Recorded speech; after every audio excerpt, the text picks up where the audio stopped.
segala polisi yang dilancarkan oleh pemimpin Pakatan Harapan kakistokrasi madani ini tidak mampu untuk menyelesaikan isu asas dan fundamental hidup rakyat.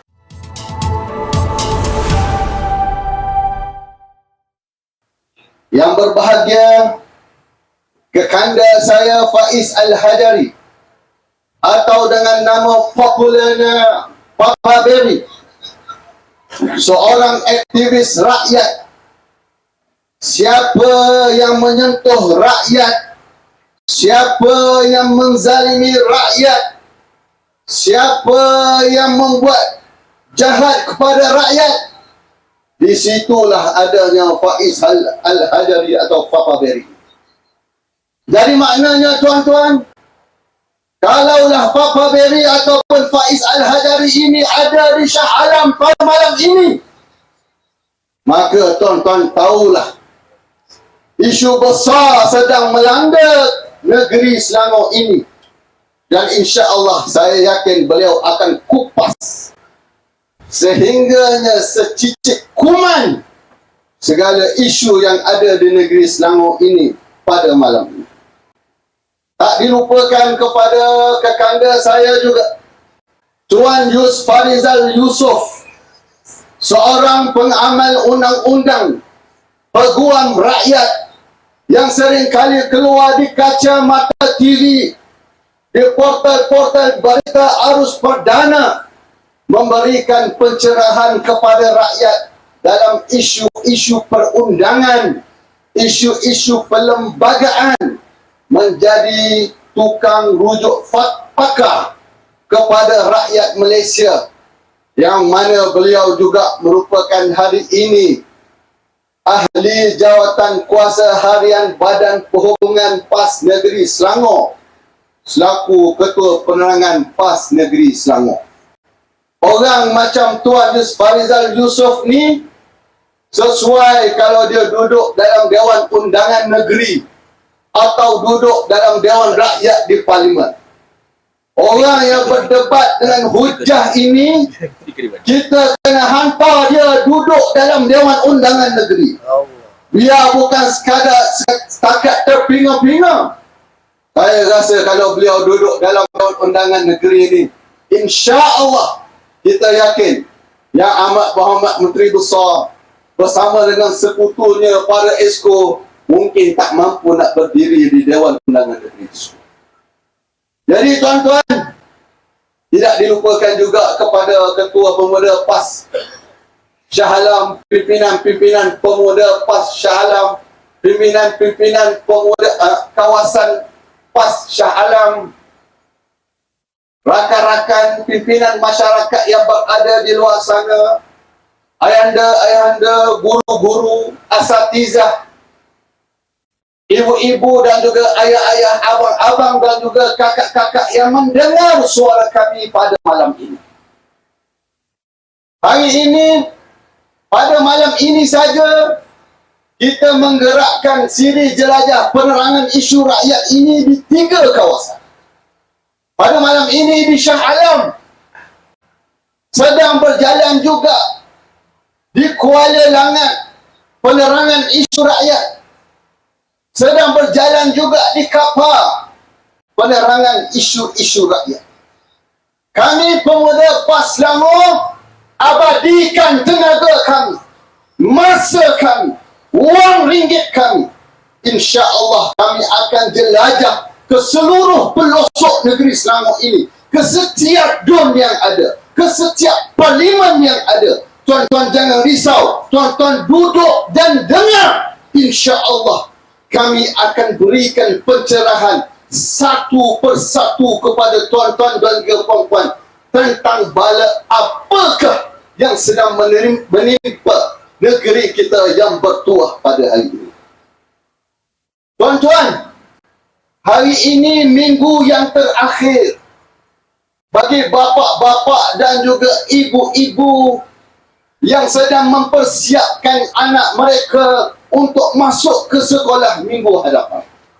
Minggu ini minggu yang terakhir Mungkin ramai dalam kalangan kita yang berada di hadapan ini telah berjaya menyediakan peralatan, yuran, kelengkapan yang diperlukan oleh anak mereka untuk masuk ke sekolah pada hari Isnin ini. Tapi tuan-tuan dan juga puan-puan sekalian, percayalah, yakinlah bahawasanya ada di segenap penjuru di luar sana, ada seorang ayah, ada seorang ibu yang sedang terkeluh tidak mempunyai wang dan juga ringgit untuk mempersiapkan anak mereka agar anak mereka boleh tersenyum indah bahagia seperti mana anak-anak yang lain yang akan masuk ke sekolah pada hari Isnin. Ada di antara kita yang tak mampu nak berikan pakaian sekolah baru kepada anak-anak mereka. Ada di antara kita yang terpaksa merayu kepada pengurusan sekolah, wahai pihak sekolah, wahai guru besar, wahai guru, wahai warden, kami rayu, kami nak tangguhkan, kami nak bayar secara angsuran yuran untuk masuk persekolahan, yuran untuk masuk ke asrama. Hakikatnya tuan-tuan, ramai di antara kita yang terpaksa menjadi beban, yang terpaksa tergolong dalam kalangan miskin bandar, yang terpaksa hidup di kota raya pada hari ini. Mungkin kita boleh tersenyum pada hari ini, tetapi percayalah, ada bapa dan juga ibu yang mati hujah kenapa dia tak boleh beli beg baru kepada anak dia pada hari ini. Inilah kitaran ganas ekonomi yang menekan hidup rakyat yang kita terpaksa hadapi pada hari ini. Tuan-tuan, kita ni negeri yang kaya.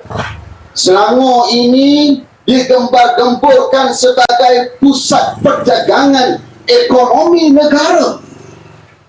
Selangor ini dikatakan sebagai gerbang masuknya pelabur-pelabur, pedagang-pedagang, pelancong-pelancong antarabangsa sebelum pergi ke Kuala Lumpur, sebelum pergi ke Terengganu, sebelum pergi ke Pulau Pinang, sebelum pergi ke Johor, dia masuk ke negeri Selangor dahulu.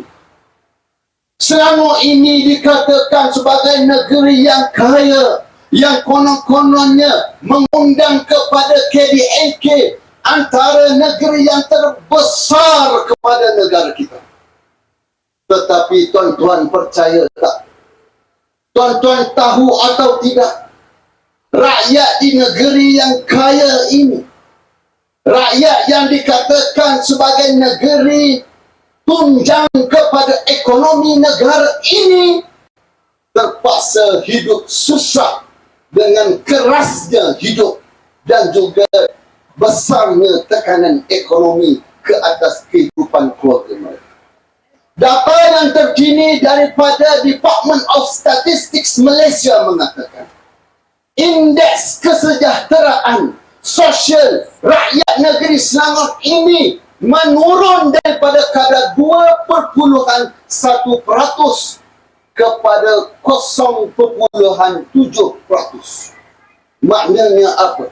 Walaupun negeri ini kaya, walaupun pedagang-pedagang berlabuh menurunkan tapak kaki mereka ke negeri ini, walaupun pelabur-pelabur daripada antarabangsa membuka syarikat mereka di negeri ini, kesejahteraan sosial rakyat negeri Selangor menurun, bahkan merudum. Inilah hakikat sebenar, realiti sebenar kehidupan rakyat negeri Selangor. Walaupun orang kata negeri ini kaya, rakyatnya hidup tidak sejahtera, kualiti hidup rakyatnya rendah, bahkan menurun daripada tahun sebelumnya.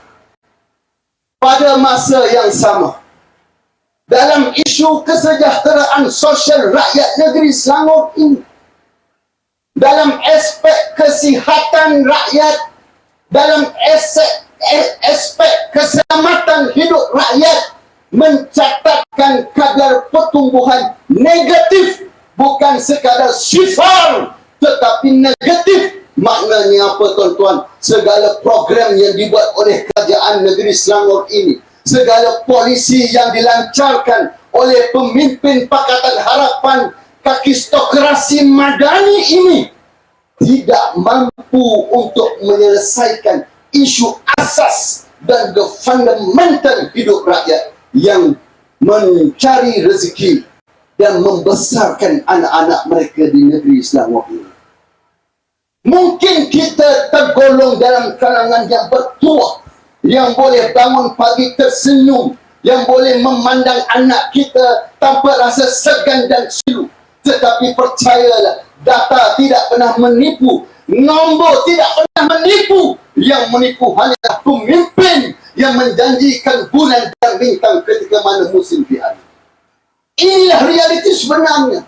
Data ini data rasmi yang dikeluarkan oleh kerajaan Malaysia. Dan data ini menunjukkan realiti hidup sebenar, betapa sukarnya hidup rakyat yang berada di negeri yang dikatakan negeri yang bertuah dan juga kaya ini. Sebab itulah kami pemuda PAS Selangor ini, sebelum daripada dibentangkan bajet 2026, sebelum dibentangkan sistem fiskal yang akan mengurus kekayaan negeri ini untuk diagihkan kepada rakyat pada tahun ini 2026, kami telah memberikan amaran, kami telah memberikan nasihat, kami telah memberikan teguran bahawasanya kerajaan negeri Selangor ini tidak berada di landasan yang tepat.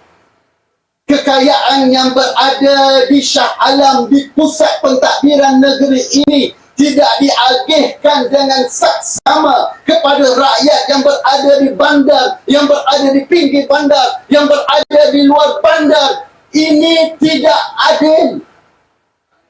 Alhamdulillah, ada sedikit perubahan dalam sistem fiskal bajet 2026. Namun, perubahan tersebut terlalu kecil berbanding daripada tersasarnya Hala 7 dan juga program-program serta polisi-polisi yang dilancarkan oleh pemimpin Pakatan Harapan Madani kakistokrasi yang berada di Selangor pada hari ini. Contoh yang mulia, sebagai contoh, kami bangkitkan isu rumah mampu milik. Baru-baru ini di Kapar, kami melawat ada rumah yang di tingkat 4. Mereka ini putus bekalan elektrik. Satu rumah flat, 3 bilik, 2 tandas, terpaksa hidup seramai 11 orang isi penduduk rumah. Tuan-tuan bayangkan macam mana mereka hidup, macam mana mereka belajar, macam mana mereka mandi, macam mana mereka makan di dalam rumah yang kecil tersebut. Sebab itu kita katakan isu rumah peluang kepada pilihan untuk membeli rumah mampu milik, rumah kos rendah ini mesti disediakan kepada rakyat negeri Selangor. Data yang terakhir kami dapat daripada Dewan Undangan Negeri, seramai 302,998 rakyat Selangor yang memohon, yang merayu, yang bersaing sesama sendiri untuk memiliki sebuah rumah untuk mereka berteduh bersama dengan isteri dan juga anak-anak mereka. Tuan-tuan tahu apa yang kerajaan negeri Selangor ini buat? Tuan-tuan tahu tak apa yang kerajaan Madani kakistokrasi yang berada di puncak kekuasaan di negeri Selangor ini lakukan? Mereka hanya mampu mempersiapkan sejumlah 41,000 lebih rumah untuk pemohon-pemohon tersebut. Pada masa yang sama, berbaki 21,000 rumah yang tak siap lagi. Tuan-tuan bayangkan hanya 60,000 rakyat negeri Selangor daripada 300,000 yang merayu, merintih agar mereka diberikan pilihan untuk memberi rumah mampu milik sesuai dengan pendapatan mereka. Apa yang berlaku kepada baki yang lain? Mungkin baki yang tidak mempunyai rumah tersebut Mungkin dalam kalangan rakyat Selangor 300,000 tersebut yang masih belum mempunyai geran pemilikan rumah sendiri, yang masih menyewa di atas harta orang lain, itu adalah dalam kalangan kita yang berada di hadapan ini. Mungkin kitalah salah satunya antara mereka yang memohon agar ada sekeping geran tanah dan juga geran rumah untuk kita duduk bersama dengan keluarga kita.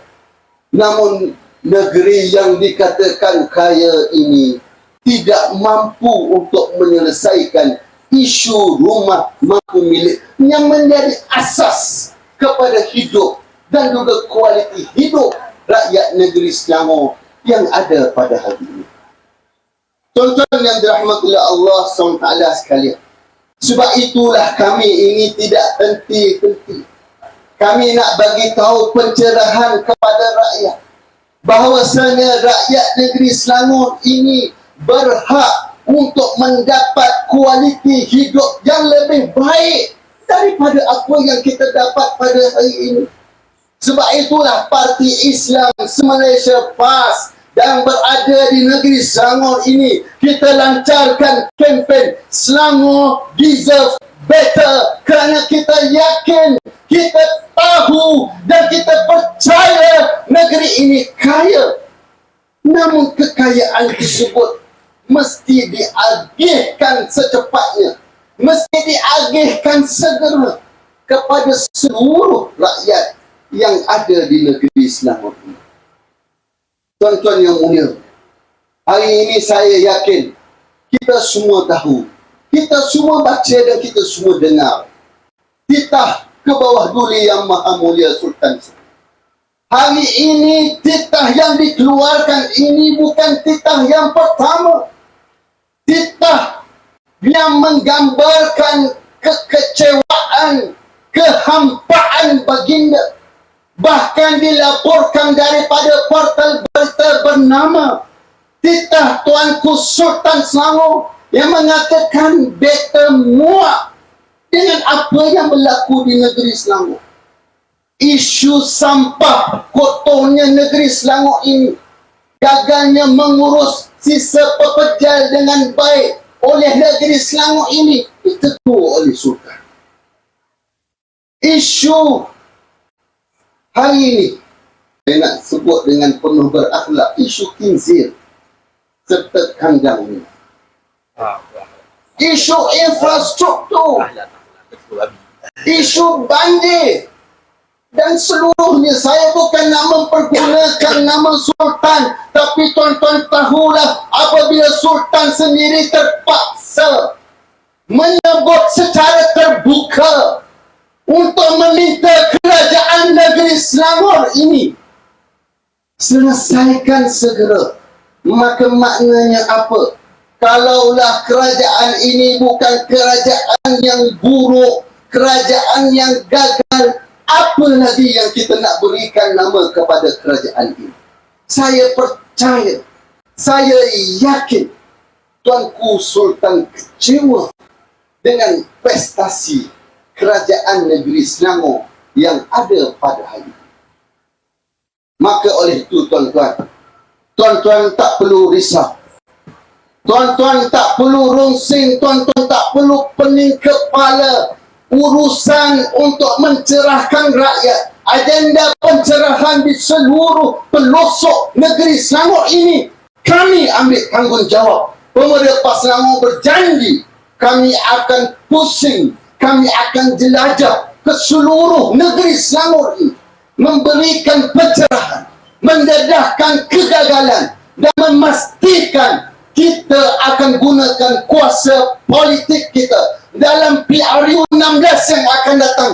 Kita pastikan kerajaan pimpinan madani kakistokrasi ini tidak lagi akan menjejakkan kaki ke pusat pentadbiran kerajaan negeri Selangor sehari selepas daripada PRU 16 yang datang. Tuan-tuan yakinlah, kami insya Allah akan mengumpul segenap tenaga dan juga kudrat yang ada. khususnya anak-anak muda yang berada di negeri Selangor ini. Insya-Allah anak muda di negeri Selangor ini, anak muda yang bijaksana, anak muda yang celik maklumat, anak muda pemberani, khususnya dalam kalangan Gen Z, dan kita yakin insya-Allah Pakatan Harapan Madani Kapistokrasi ini akan tersungkur dalam PRU 16 yang akan datang di tangan dan juga kuasa politik anak-anak muda khususnya Gen Z. Ini akan menunjukkan belang dan juga taring mereka pada hari pengundian PRU 16 yang akan datang. Jadi insya-Allah tuan-tuan boleh makan dengan tenang, tuan-tuan boleh teruskan kehidupan dan tuan-tuan bersabar. Insya-Allah sikit masa lagi kita akan hukum mereka. Kata firman Allah Subhanahu wa taala, "Kaya yakuna dulatan bainal aghniyah."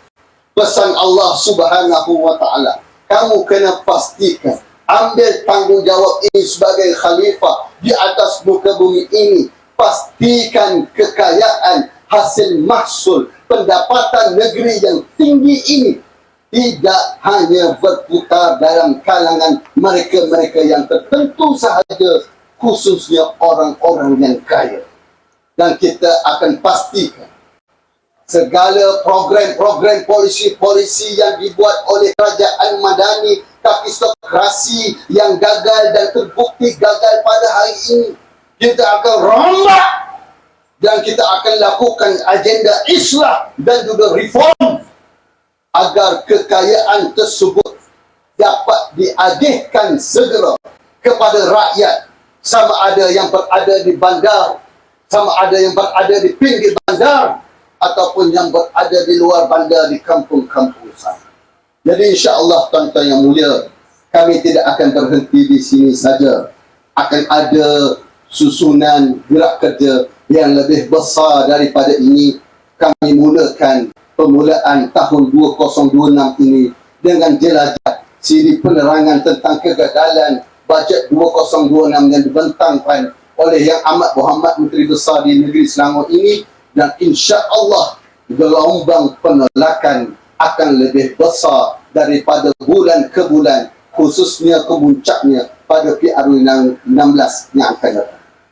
InsyaAllah saya selesai tugas saya untuk sebagai mukaddimah dan juga pemanas kepada pentas kita pada hari ini. Saya yakin senior-senior saya, abang-abang saya, Faiz Al-Hajari dan juga Tuan Yus Farizal, yang kebetulan kami ini semuanya graduan Universiti Islam Antarabangsa Malaysia, duduk sepentas pada malam ini. Kami beri komitmen agenda pencerahan rakyat, menyatukan kuasa politik rakyat dan menggunakan kuasa politik kita pada PRU 16 yang akan datang akan berjaya demi kebaikan rakyat dan juga agenda Selangor Reserve Delta insya-Allah. Aku lihada wastaghfirullahal azim li wa lakum. Wassalamualaikum warahmatullahi taala wabarakatuh.